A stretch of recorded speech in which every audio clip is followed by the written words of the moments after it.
Assalamualaikum warahmatullahi wabarakatuh. Waalaikumsalam warahmatullahi wabarakatuh. Bismillahirrahmanirrahim. Rabbi shrahli sadri wa yassir li amri wahlul 'uqdatam min lisani yafqahu qawli.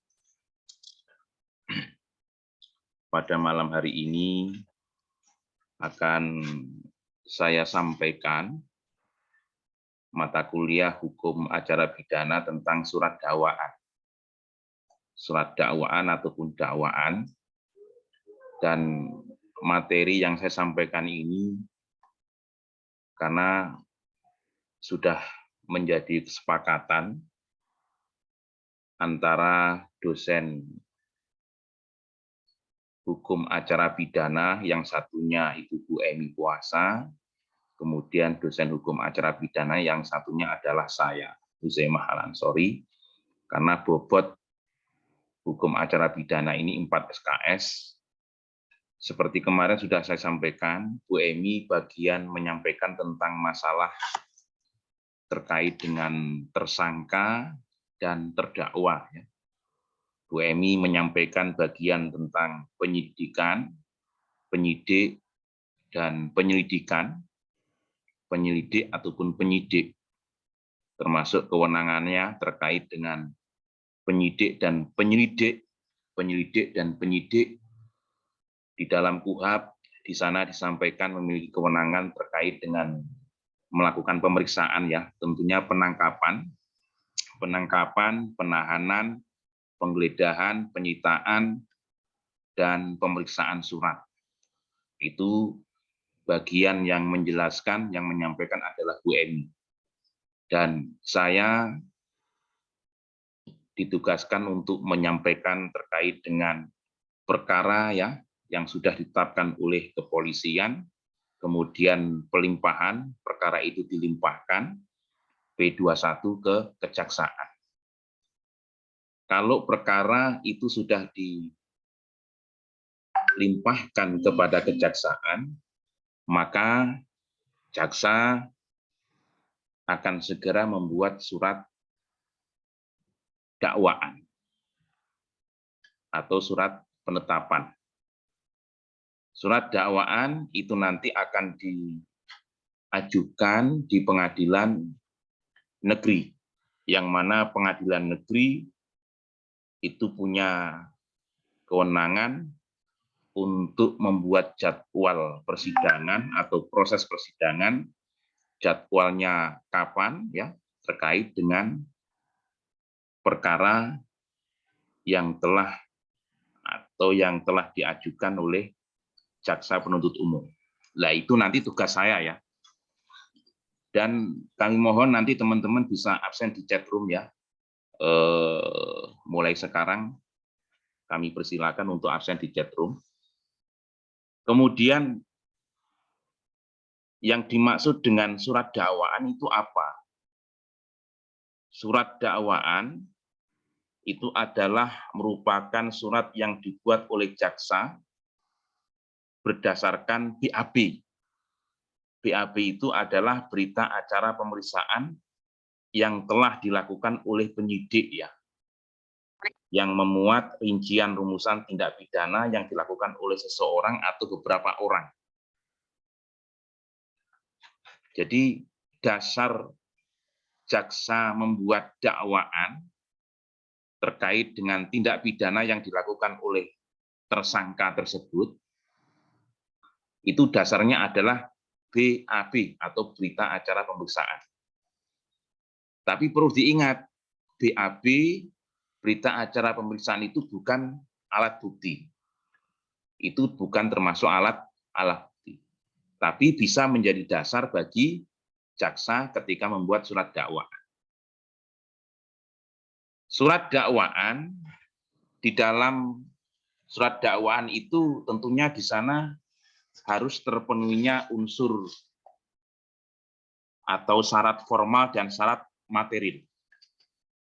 Untuk syarat formalnya, di dalam surat dakwaan itu tentunya harus mencantumkan tanggal, nama lengkap tentunya, ya, tempat lahir, jenis kelamin, kebangsaan, tempat tinggal, bukan alamat KTP, tapi tempat tinggal di mana dia terakhir. Tapi tempat tinggal, kemudian agama dan pekerjaan tersangka itu apa? Wira swasta atau supir atau pedagang itu dicantumkan di dalam surat dakwaan secara formal. Intinya secara formal itu meliputi tentang identitas tersangka. Itu hukumnya wajib. Kemudian surat dakwaan harus memenuhi syarat material. Untuk syarat material itu apa saja? Yaitu terkait dengan uraian-uraian secara cermat, jelas, dan lengkap mengenai atau terkait dengan tindak pidana yang didakwakan dengan menyebutkan waktu dan tempat tindak pidana itu dilakukan. Jadi di dalam syarat material di surat dakwaan itu harus menyebutkan lokus dan tempus. Lokus dan tempus delicti. Lokus delicti dan tempus delicti. Kalau tempus delicti itu bahasa Belanda, artinya adalah waktu kejadian. Kalau lokus delicti artinya tempat kejadian. Nah, itu harus disebutkan secara formal, karena menjadi syarat formal ya, di dalam surat dakwaan, itu harus disebutkan wajib lokus delictinya. Harus disampaikan di dalam surat dakwaan. Kemudian kita kembali ke awal. Surat dakwaan tadi adalah surat yang dibuat oleh jaksa, dasarnya adalah BAB. Kemudian saya ingin menyampaikan terkait dengan bentuk daripada surat dakwaan itu, ya. Bentuk surat dakwaan ini ada macam-macam ya. Ada surat dakwaan tunggal, ada surat dakwaan kumulatif, ada surat dakwaan alternatif, ada surat dakwaan campuran, dan juga ada surat dakwaan kombinasi. Bisa didengar ya suara saya ya? Ini yang sudah masuk sudah ada 17. Bisa, Pak. Alhamdulillah, Mbak Januar, Mas Alif, dan lain-lain. Jadi surat dakwaan itu macam-macam. Yang paling mudah itu adalah surat dakwaan tunggal. Karena tersangka itu hanya didakwa dengan satu pasal tok. Misalkan tersangka itu hanya didakwa misalkan pasal pencurian. Pasal pencurian itu pasal berapa itu? 362 ya. Pasal pencurian 362. Itu termasuk pencurian yang ringan 362 itu. Misalkan didakwa dengan pasal 170. 170 itu berarti pasal tentang pengeroyokan. Atau 338 pembunuhan. Hanya itu tok. Tidak ada tindak pidana atau tidak didakwa dengan pasal yang lainnya. Jadi hanya tunggal. Itu ya, hanya tunggal. Surat dakwaan tunggal, ini saya definisikan, surat dakwaan tunggal itu merupakan surat dakwaan yang perbuatannya paling ringan dibandingkan dengan bentuk surat dakwaan yang lain. Yang lain itu seperti dakwaan kumulatif, alternatif, kemudian subsidiar, dan dakwaan kombinasi ataupun campuran. Kalau kombinasi dan campuran itu berarti gabungan kumulatif subsidiar atau kumulatif alternatif atau subsidiar kombinasi atau campuran. Itu adalah merupakan bentuk daripada dakwaan yang dibuat oleh jaksa. Untuk yang kedua, yang pertama tadi adalah surat dakwaan tunggal, contohnya adalah pencurian. Dia didakwa pasal 362, hanya itu ya contohnya. Maksudnya hanya pencurian tok, tidak ada yang lainnya. Atau didakwa dengan pasal 406, pencurian. Gitu. Jadi tidak didakwa dengan pasal yang lainnya. Kemudian yang kedua yaitu surat dakwaan kumulatif. Surat dakwaan kumulatif itu seperti apa?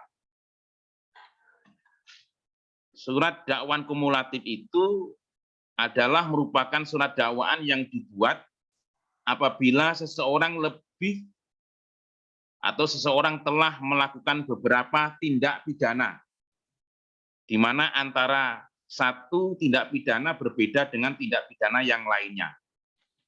Contohnya misalkan Mas Sukron ini melakukan beberapa perbuatan tindak pidana. Satu, Mas Sukron melakukan tindak pidana yaitu penganiayaan. Penganiayaan itu diatur dalam pasal 351 ayat 1 KUHP. Itu hukumannya paling lama 2 tahun ya kalau penganiayaan. Jadi hukuman penjara terkait dengan penganiayaan ringan itu 2 tahun. Pasal 351 Kitab Undang-Undang Hukum Pidana atau hukum materialnya. Yang pertama, Mas Sukron melakukan perbuatan tindak pidana yaitu berupa penganiayaan. Kemudian yang kedua, melakukan tipu muslihat atau melakukan perbuatan curang. Itu diatur dalam pasal 378 KUHP. Hukumannya 4 tahun penjara. Ini namanya ada seseorang yang melakukan tindak pidana atau perbuatan tindak pidana, kemudian didakwa, tersangka itu didakwa 2 dakwaan. Yang satu tadi menggunakan pasal penganiayaan, yang kedua menggunakan pasal tipu muslihat atau perbuatan curang. Karena di dalam pasal 378 itu 4 tahun penjara ya, itu barang siapa dengan maksud menguntungkan diri sendiri atau orang lain secara melawan hukum. Jadi ada 2 pasal di situ.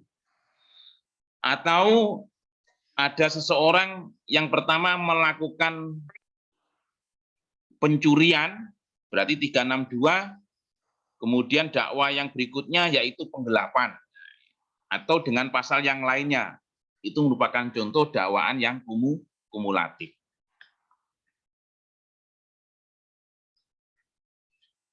Kemudian selain kumulatif juga ada surat dakwaan alternatif. Kalau alternatif itu berarti di situ ada pilihan, karena untuk dakwaan yang alternatif ini antara dia melakukan antara tersangka itu melakukan tindak pidana ini atau tersangka itu melakukan tindak pidana itu. Tapi tetap dia didakwa 2 pasal. Tinggal nanti fakta di persidangan itu seperti apa. Apakah terdakwa itu melakukan tindak pidana misalkan illegal logging, atau terdakwa itu melakukan tindak pidana pertambangan, atau terdakwa itu melakukan perbuatan tindak pidana penipuan, atau terdakwa itu melakukan tindak pidana penggelapan. Antara penipuan atau penggelapan, atau penipuan. Antara terdakwa itu melakukan pelanggaran atau melakukan perbuatan tindak pidana pasal 372 atau 378. Kalau 372 itu kan penipuan, kalau 378 itu penipuan, kebalik tadi ya. 378 itu penipuan, kalau 372 adalah penggelapan, seperti itu ya. Itu namanya alternatif. Ternyata di fakta persidangan terbukti bahwa terdakwa melakukan tindak pidana penggelapan. Berarti yang penipuannya hilang, seperti itu. Itu contoh dakwaan yang alternatif seperti itu. Kemudian yang berikutnya adalah dakwaan subsidiar. Yang subsidiar itu sebenarnya sama halnya dengan dakwaan alternatif. Karena di dalam dakwaan subsidiar juga terdiri dari beberapa lapisan dakwaan yang disusun secara berlapis, dengan maksud lapisan yang satu berfungsi sebagai pengganti lapisan sebelumnya. Sistematik lapisan disusun secara berurut, dimulai dari tindak pidana yang diancam dengan pidana tertinggi sampai dengan tindak pidana yang diancam dengan pidana terendah. Jadi untuk yang subsidiar ini, di situ ada terdakwa yang melakukan perbuatan tindak pidana, ya, yang mana perbuatan tindak pidana itu tentunya yang pertama adalah ancaman hukumannya itu lebih berat atau lebih tinggi. Kemudian yang kedua, ada ancaman dengan hukuman yang lebih rendah ataupun lebih ringan. Ini yang subsidiar. Contohnya, dakwaan subsidiar itu adalah pembunuhan berencana. Pembunuhan berencana itu diatur dalam pasal 340 KUHP. Karena kalau pembunuhan berencana, coba sampean lihat di dalam kitab hukum pidana ataupun hukum materialnya itu ya. Kalau pembunuhan berencana itu kan 20 tahun penjara. Tapi kalau pembunuhan tanpa berencana di dalam pasal 338 KUHP itu hukumannya hanya 15 tahun penjara. Tapi kalau pembunuhannya dengan adanya rencana, maka di dalam pasal 340 hukumannya di sana ada 20 tahun penjara, seperti itu ya. Itu adalah merupakan contoh dakwaan yang subsidiar. Kemudian yang berikutnya, surat dakwaan kombinasi ataupun campuran. Kalau untuk surat dakwaan kombinasi ataupun campuran, ini merupakan surat dakwaan yang dibuat oleh jaksa karena sulitnya membuktikan tindak pidana yang dilakukan oleh terdakwa dan dalam praktek penuntutan agar terdakwa tidak mudah bebas dari dakwaan. Jadi saking sulitnya sehingga isi di dalam dakwaan itu kumulatif ataupun campuran ataupun kombinasi. Nah, untuk bentuk surat dakwaan campuran itu nanti bisa kumulatif campur dengan subsidiar, bisa kumulatif campur dengan alternatif, dan juga bisa subsidiar campur dengan kumulatif. Nah, itu adalah merupakan bentuk surat dakwaan yang campuran. Karena apa? Sulitnya membuktikan suatu perbuatan tindak pidana yang dilakukan oleh tersangka tersebut. Atau contohnya seperti ini, untuk dakwaan yang kombinasi ataupun campuran. Contohnya adalah yang pertama, ada terdakwa yang melakukan perbuatan tindak pidana. Yang pertama, terdakwa itu didakwa dengan pasal 340, yaitu pembunuhan berencana. Yang kedua, terdakwa didakwa dengan pasal 338, pembunuhan biasa. Ini kan kombinasi ya, kombinasi antara subsidiar dan primer. Kemudian contoh yang lain, terdakwa didakwa dengan pasal 363 KUHP, yaitu pencurian dengan pemberatan. Jadi nyolong tapi sambil nggawa senjata sajam. nggawa pisau, nggawa pistol. Kalau sajam itu kalau menurut saya kecuali keris ya, Mas Reza. Keris itu bukan termasuk senjata sajam. Tapi apa, Mas?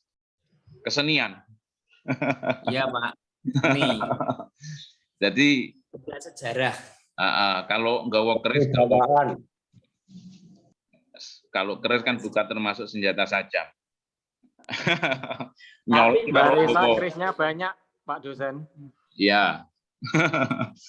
Kalau nyolong karo nggawa pisau, karo nggawa pistol, lah itu nanti kan memberatkan.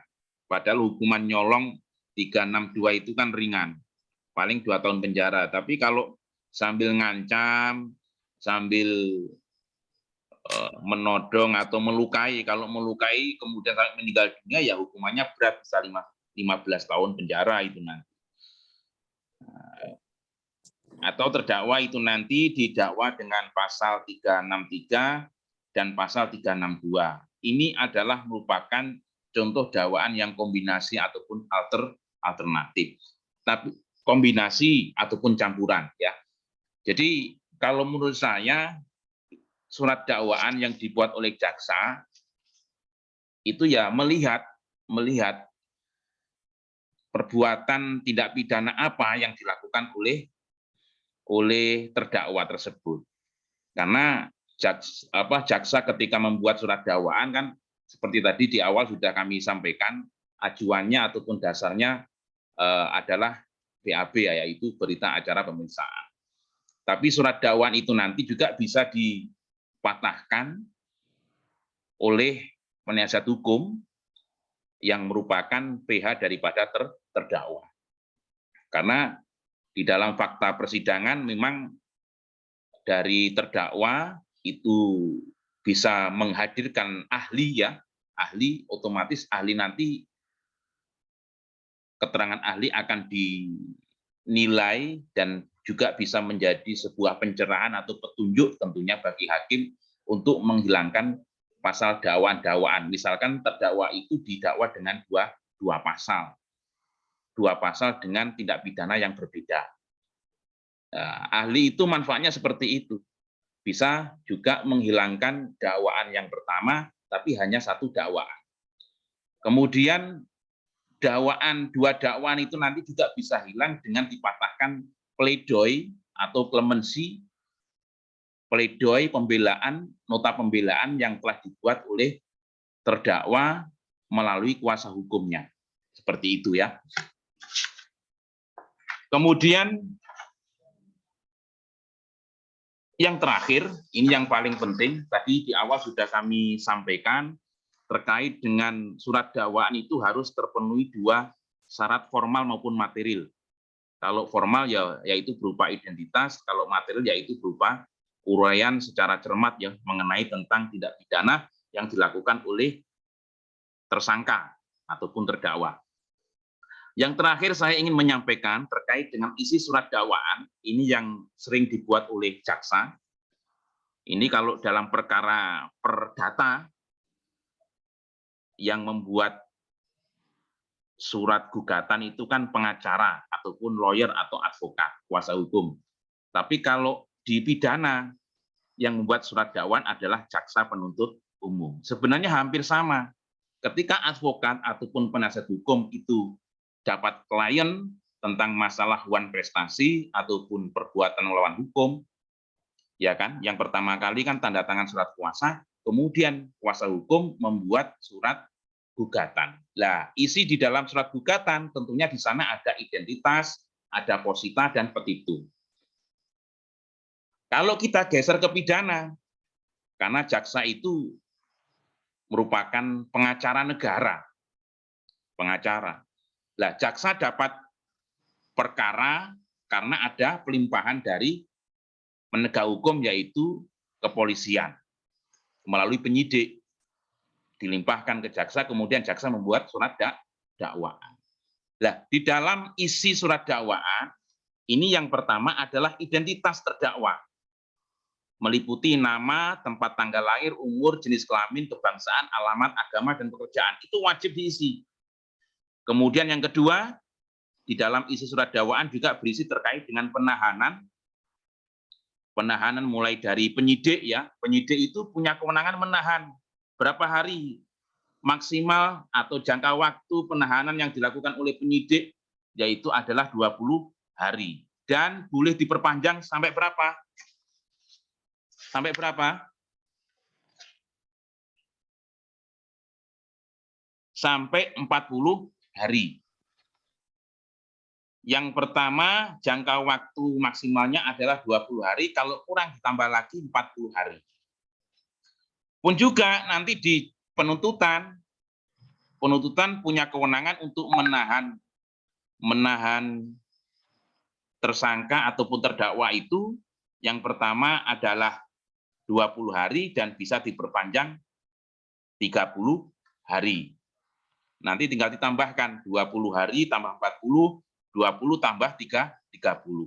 Dasarnya kalau untuk yang penuntut umum boleh punya kewenangan untuk menahan tersangka atau terdakwa, dasarnya ada di pasal 25 ayat 1 dan 2 Kitab Undang-Undang Hukum Acara Pidana nomor 8 tahun 1981.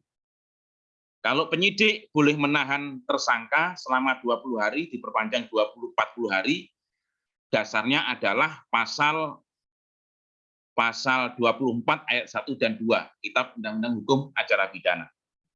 Kemudian lanjut terus, ketika nanti dalam proses pemeriksaan di pengadilan negeri, di sana hakim juga boleh melakukan penahanan di pengadilan negeri.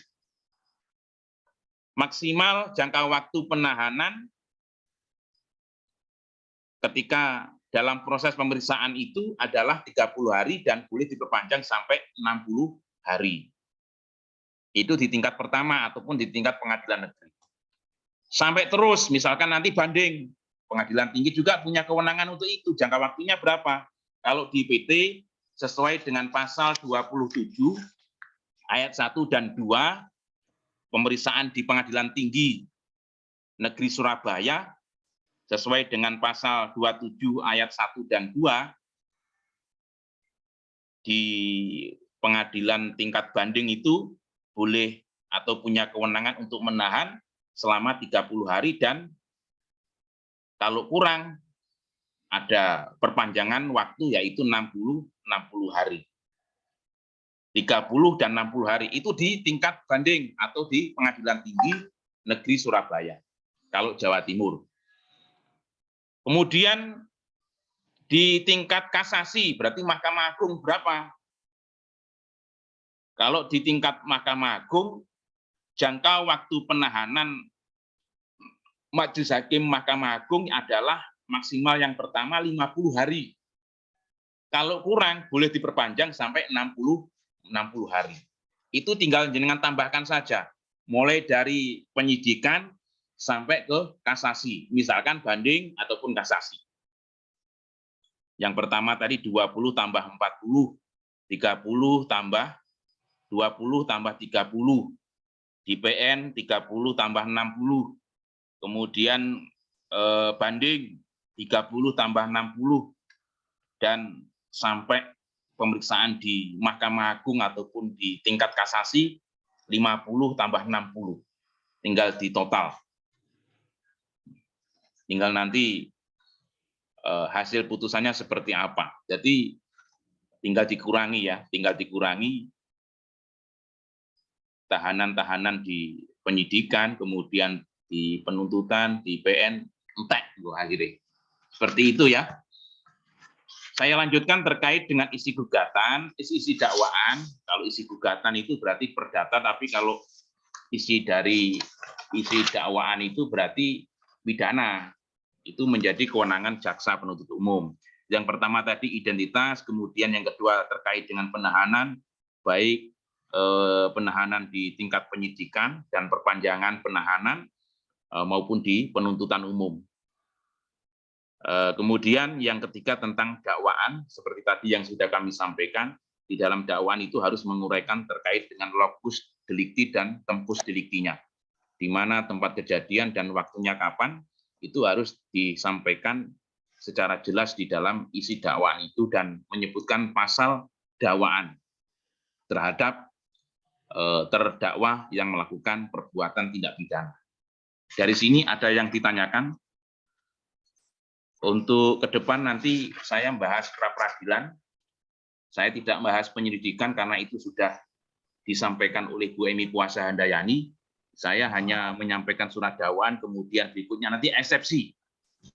Karena sidang pertama adalah pembacaan dakwaan, sidang yang kedua eksepsi.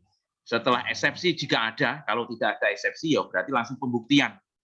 Pembuktian di pengadilan tentunya ada dua, pembuktian adecat dan pembuktian acat. Pembuktian acat itu yang mengajukan jaksa penuntut umum dan pembuktian adecat yang mengajukan adalah terdakwa melalui kuasa hukum. Dan seterusnya itu terkait dengan mekanisme ataupun tahapan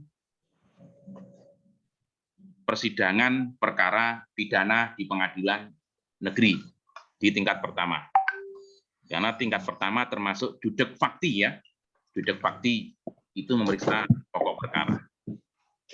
Yang mau tanya kami persilakan. Saya Pak. Ya, monggo Mas Zainal Mahfud. Penggelapan sama pencurian itu berat mana, Pak? Kalau pencurian itu macam-macam Mas, relatif. Coba jenengan lihat di KUHP. Kalau nyuri pelem karo nyuri sepeda motor gak podo Mas. Kalau sampai nyuri sapi yo, kok hukumannya tidak sama. Itu ada di dalam KUHP, Kitab Undang-Undang Hukum Pidana. Jadi Ya. tergantung nominalnya yang dicuri, yang digelapkan ya, Pak? Betul sekali. Kalau yang pencurian yang biasa itu 362. 362. Yang 362 itu yang paling biasa, Mas. 2 tahun penjara ya undang-undangnya. Tapi nanti untuk putusannya kan bisa di bawah itu sesuai dengan pledoi pembelaan yang dilakukan oleh PH-nya terdakwa itu. Pembelaannya seperti apa? Biasanya kalau jaksa itu kan menuntut terdakwa itu sesuai dengan pasal yang ada. Kalau misalkan dakwaannya itu tunggal, Mas. Kalau pencurian, ya nanti tinggal dilihat nyurinya yang dicuri itu apa, kan gitu ya. Kalau dicurinya sepeda motor, ya berarti nanti pakai 362. Kalau 362 hukumannya kan 2 tahun penjara. Tapi 2 tahun penjara itu nanti tergantung PH ataupun terdakwa ketika mengajukan saksi adecat. Saksi adecat itu adalah saksi yang mampu meringankan terdakwa terkait dengan ancaman atau dakwaan yang didakwa oleh terdakwa, yang diajukan oleh jaksa penuntut umum.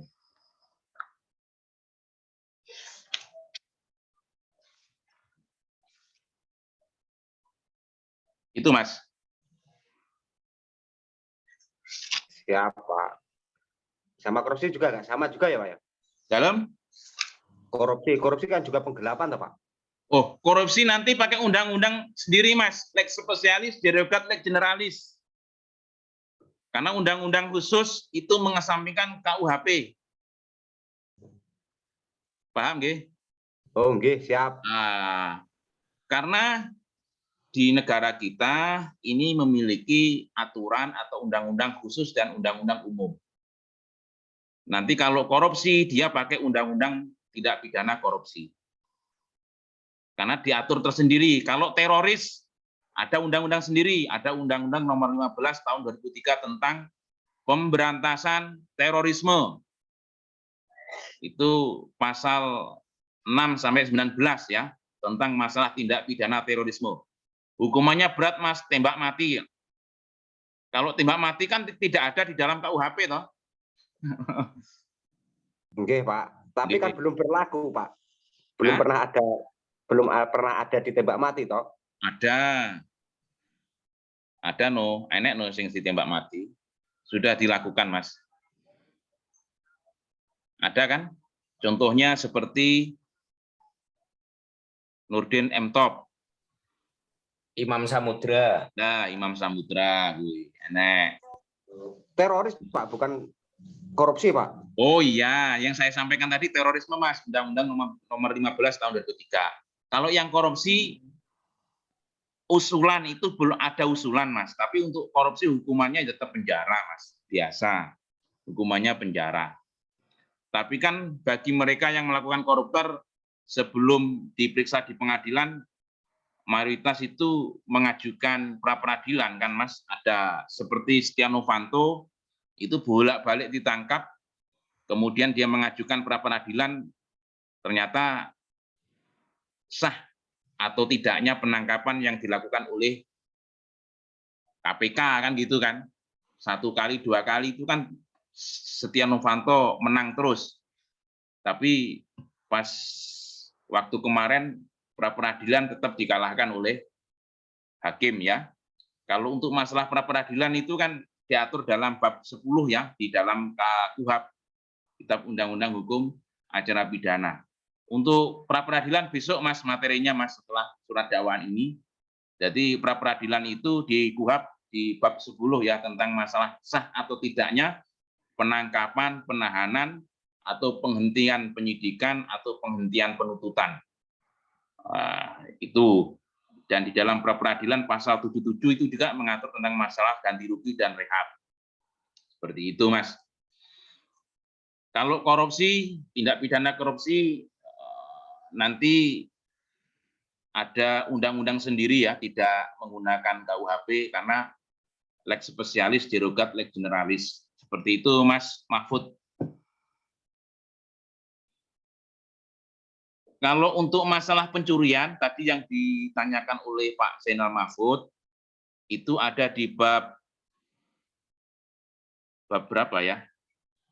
Pasal 362 itu, KUHP itu bab 22, bab 22 KUHP, bab 22 KUHP ya, pasal 362 atau 362 itu. Barang siapa mengambil barang sesuatu yang seluruhnya atau sebagian kepunyaan orang lain dengan maksud untuk dimiliki secara melawan hukum, diancam karena pencurian dengan pidana paling lama 5 tahun atau pidana denda paling banyak Rp900. Kemudian dalam pasal 363-nya diancam dengan pidana penjara paling lama 7 tahun ketika dia mencuri ternak. Ketika terdakwa melakukan tindak pidana pencurian ternak, pencurian pada waktu ada kebakaran, letusan, banjir, gempa bumi, atau gempa laut, gunung meletus, kapal karam, kapal terdampar, kecelakaan kereta api, hura-hura, pemberontakan, atau bahaya perang. Jadi melakukan pencurian itu pada waktu ada kejadian, seperti itu, Mas. Kemudian ayat 3-nya, pencurian di waktu malam dalam sebuah rumah atau pekarangan tertutup yang ada rumahnya, yang dilakukan oleh orang yang ada di situ tidak diketahui atau tidak dikehendaki oleh yang berhak. Kemudian yang keempat, pencurian yang dilakukan oleh 2 orang atau lebih. Ini hukumannya 7 tahun, Mas.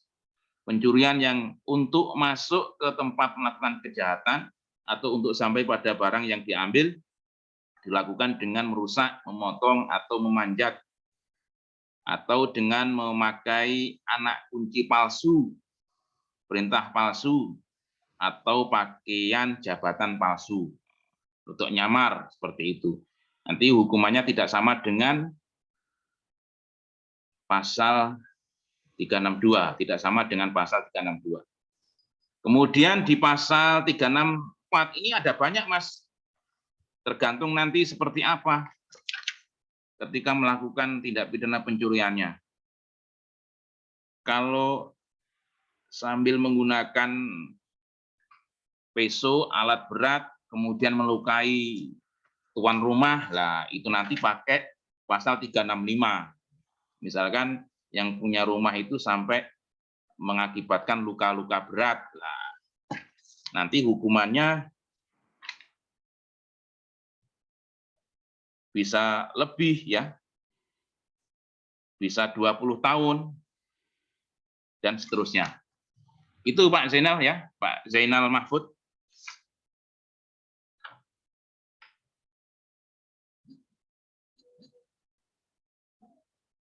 Halo Pak Zainal Mahfud.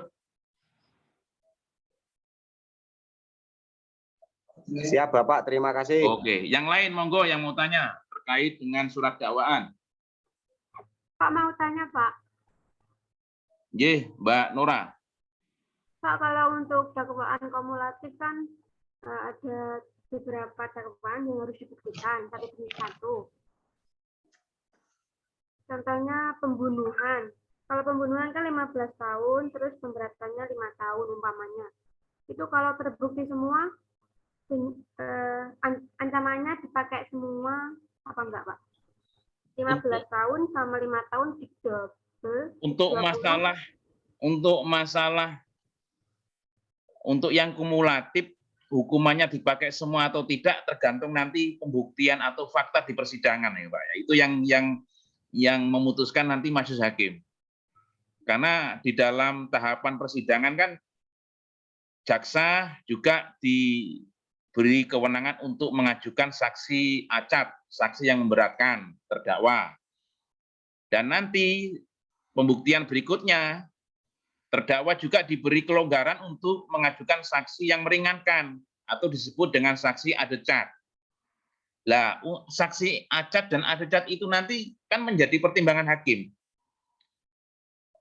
Dalam keputusan hakim kan tidak kemudian hakim langsung mengacu kepada KUHP. Karena hakim juga itu kan boleh menggunakan menilai, misalkan nanti terdakwa mengajukan saksi ahli. Karena di dalam hukum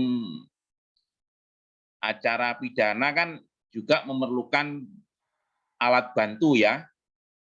Alat bantu itu ya keterangan ahli, baik dari ahli psikologi, ahli yang lain, atau ahli forensik, ahli kedokteran forensik, ataupun ahli psikologi, psikiatri, dan lain sebagainya. Dengan adanya ahli itu otomatis dapat mengurangi dakwaan yang diajukan oleh jaksa. Jadi saya kira, yang saya alami di pengadilan, dakwaan itu tidak semuanya dikabulkan oleh majelis hakim. Karena majelis hakim ketika memutuskan suatu perkara kan boleh menggunakan hukum progresif. Sebagaimana yang disampaikan oleh Dr. Mukti Ali, mantan Ketua Mahkamah Agung. Jadi para majelis hakim ataupun para hakim ketika memutuskan suatu perkara, itu boleh menggunakan jurisprudensi, boleh menggunakan hati nuraninya. Yang terpenting dalam putusannya nanti ada nilai-nilai keadilan. Di situ ada social justice, moral justice, dan lain sebagainya. Nah, ini loh Mbak, nanti kalau jenengan jadi hakim, tidak harus manut karo KUHP, tidak saklek. Yang penting putusannya itu mengandung nilai-nilai keadilan. Itu yang luar biasa. Karena di atasnya hakim kan ada Tuhan. Karena hakim pun juga manusia. Jadi untuk masalah hukuman dakwaan yang kumulatif itu tidak semuanya dikabulkan, tergantung nanti pembelaan PH ataupun ahli atau saksi yang bisa meringankan atau saksi adecat yang diajukan oleh terdakwa. Ketika itu bisa meringankan, otomatis dapat mengurangi, bahkan bisa menggugurkan satu pasal atau satu dakwaan. Karena kuncinya gini Mbak, setelah tuntutan, di sana kan nanti ada agenda pembelaan, nota pembelaan. Karena pembelaan dari terdakwa ataupun kuasa hukumnya, PH-nya, otomatis nanti inginnya yang diharapkan adalah bebas dari tuntutan jaksa. Kelasnya bebas dari tuntutan jaksa, bukan pengurangan hukuman. Kalau bebas ya bebas. Itu nanti. Tapi kalau misalkan nanti pledonya mentah, ya berarti hanya yang dikabulkan hanya pengurangan hukuman terkait dengan apa yang telah dituntut oleh jaksa penuntut umum. Seperti itu dari saya, Mbak. Ya, Pak, matur suwun. Karena rata-rata ketika saya sidang pidana, mendampingi pidana, semua yang didakwakan oleh jaksa penuntut umum ini fakta yang saya sampaikan ya. Jadi tidak kemudian dakwaan itu dikabulkan. Misalkan dakwaan pencurian 5 tahun penjara, 362 5 tahun penjara. Dalam putusannya nggak sampai 5 tahun penjara, Mbak. Paling ketemu ini 2 tahun penjara, bisa 1 tahun. Tergantung pembelaan advokat ataupun PH itu seperti apa, dan tergantung nanti saksi yang diajukan oleh terdakwa. Pun ngoten mawon jelas itu, Mbak. Ya Pak, maksudnya saya tanya seperti Mbak Nora tadi, Ya, siap. yang kumulatif tadi. Apabila ada pencurian disertai penganiayaan sampai menghilangkan nyawa, pemerkosaan, penganiayaan, dan itu terbukti semua. Itu maksudnya itu ditambahkan apa enggak apabila terbukti semua hukumannya? Terbukti semua. Terima kasih. Siap. Tapi gini, Mas, di dalam teori pembuktian, ketika terdakwa itu di dalam proses persidangan, walaupun toh perkara perbuatan pidana itu terbukti loh ya, ketika terdakwa di dalam proses persidangan, mulai awal sampai akhir, terdakwa itu tidak berbelit-belit, dan terdakwa itu sopan ketika mengikuti proses persidangan, tidak berbelit-belit, dan terdakwa juga merupakan tulang punggung daripada keluarga tersebut, itu loh bisa mengurangi hukuman walaupun toh dakwaan itu kumulatif. Seperti itu, Mas.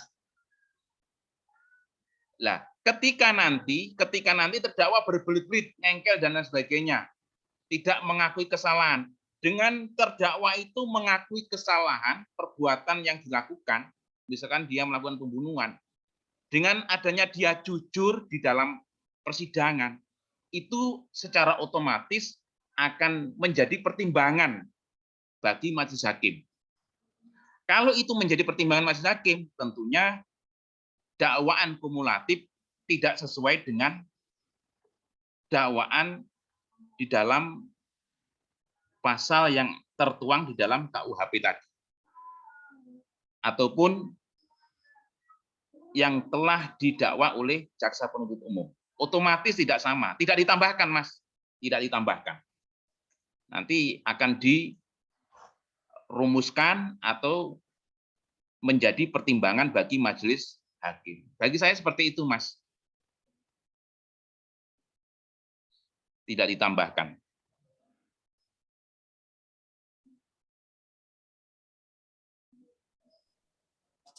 Ya Pak, makasih. Tapi kalau hukuman pembunuhan itu yang paling berat kan seumur hidup ya, Mas, ya, penjara seumur hidup atau 20 tahun atau ya seumur hidup. Kalau Al-Qur'annya kan pembunuhan itu kan al-qatlu bil qatli ya. Kalau mateni ya dipateni kan. Tapi kalau di hukum KUHP ataupun hukum positif di negara kita kan ketika membunuh hanya penjara sampai ya seumur hidup kan gitu. Kalau enggak seumur hidup ya 15 tahun, 20 tahun atau seumur hidup dan seumur hidup. Tapi kalau pidana Islam baru al-qatlu bil qatli. Mateni ya dipateni. Itu malah justru filosofinya yang luar biasa itu ya. Seimbang atau setimpal. Tapi kalau di negara kita ya hanya penjara 20 tahun dan seumur hidup. Kalau yang kumulatif tadi jawaban saya seperti itu. Ketika terdakwa itu mengakui perbuatannya ya otomatis nanti hakim memutuskan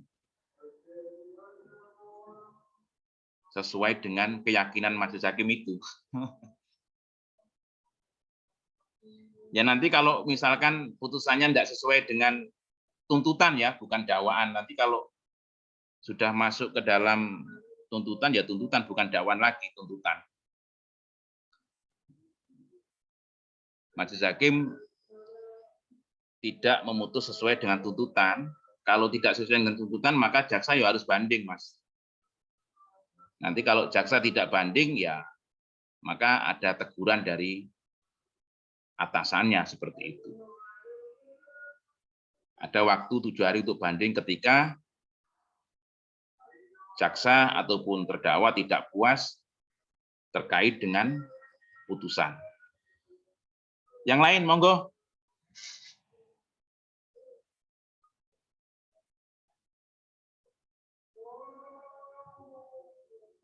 Halo, yang lain?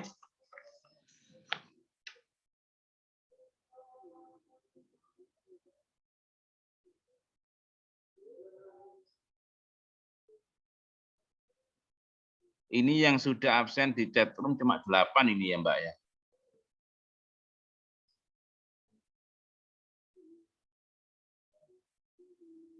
Muhammad Fajar, Ramaweli Albara, Ayu Rohimia Arisa, Sanindra Bayu Pradana, Dian Islamiyati, Fitria Dwi Ariyanti, Reni Nugroheni, Muhammad Dwi, Mas Reza, Yazid Akbar, Dila, Nora,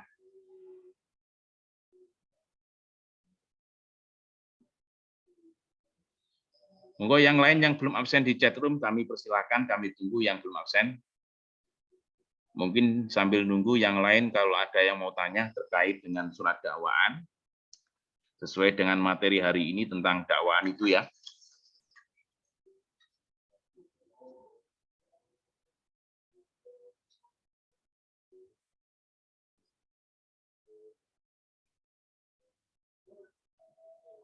Yang kumulatif tadi juga bisa ditambahkan Mas Reza atau Mbak Nora Aisyah ini. Otomatis hukumannya tambah berat. Karena berat kalau ditambahkan.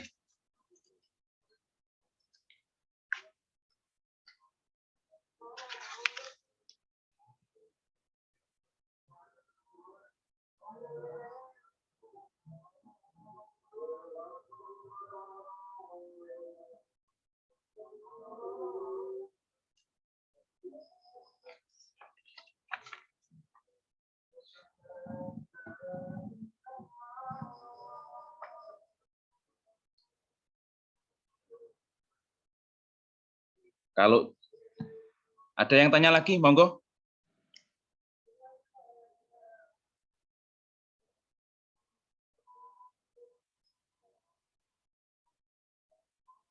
Muhammad Fajar, monggo. Dia Ayu, Mas Nabil, Farid, Samara,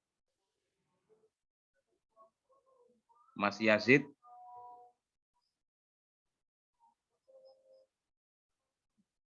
untuk minggu depan bagaimana? Luring atau tetap daring?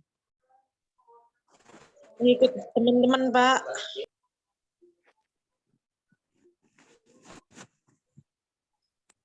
Kalau bisa sih luring, Pak. Luring, Pak. Luring. Luring, Pak. Minta napa-napa, Pak. Luring saya siap. Untuk yang semester 7B1 juga luring kemarin. Kemarin luring. Alhamdulillah yang masuk juga penuh kemarin. Yang penting tidak lebih dari 20 ya. Tidak lebih dari 20 tidak masalah. Karena nanti kalau lebih dari 20 kena sidak. Kemarin ada teman dosen yang ngajar lebih dari 20, ada 50 ya. 50 kena sidak kemarin. Tapi kalau 20 di bawah 20, oke siap. Luring enggak masalah, malah. Nggih, Pak, boleh-boleh. Iso ngopi, Pak. Wah, mantap Pak Mahfud.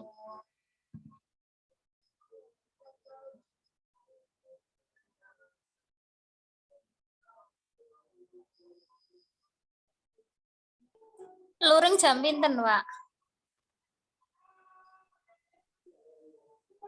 Pak Uzai, jamnya jam berapa nanti, Pak? Jam 4 bagaimana?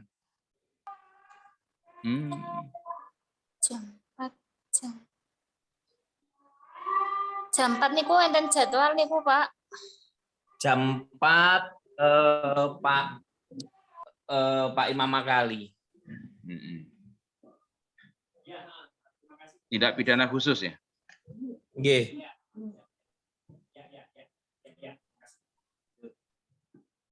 Jam pinten? Maghrib. Bibar maghrib pripun? Maghrib, bermaghrib. Bar maghrib nggak apa-apa, siap. Bermaghrib. Nanti saya jam 5:30, jam 5 meluncur ke kampus. Saya tak maghriban di kampus. Ya, sampai ngisa gitu ya, sampai ngisa. Nggih, Pak. Nggih.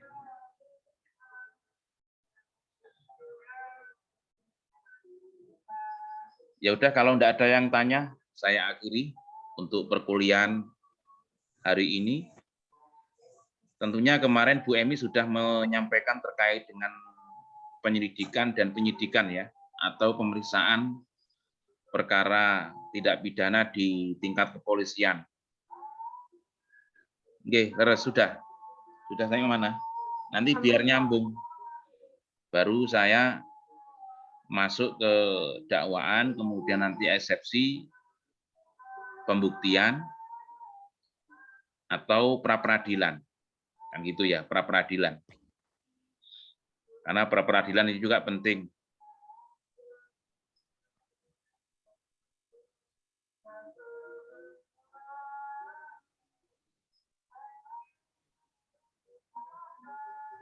Cukup kalau tidak ada yang tanya, saya akhiri untuk kuliah malam ini. Mudah-mudahan yang saya sampaikan bisa dipahami dan tentunya bisa manfaat untuk kita semua. Amin ya robbal alamin. Saya akhiri. Walafu minkum. Assalamualaikum warahmatullahi wabarakatuh. Waalaikumsalam warahmatullahi wabarakatuh. Pak. Sama-sama, Mbak. Terima kasih, Bapak.